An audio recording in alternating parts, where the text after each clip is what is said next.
I think the problem with the rupee has been that it was unduly stable.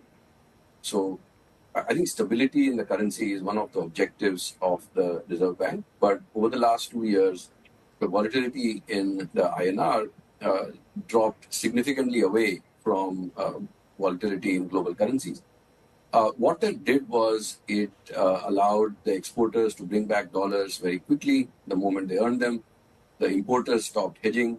And as the RBI persisted with this policy for a lot longer than perhaps was necessary, what has happened is that several macroeconomic funds also started building shorts against them.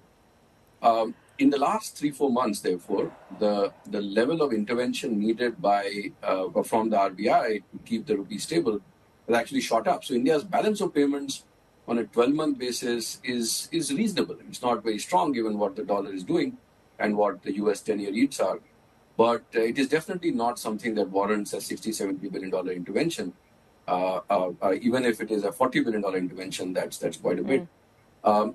So now that the exporters are taking their time in bringing back the dollars and more importers or more foreign institutional investors with rupee holdings are starting to hedge all at the same time, there's been a bit of sort of a clogging or aggregation of demand for dollars.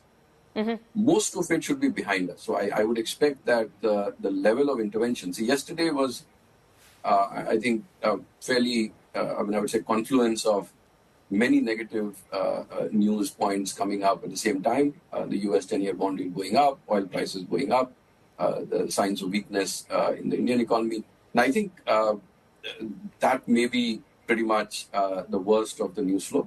I would expect that going forward, the RBI should be able to hold the rupee's volatility to current levels.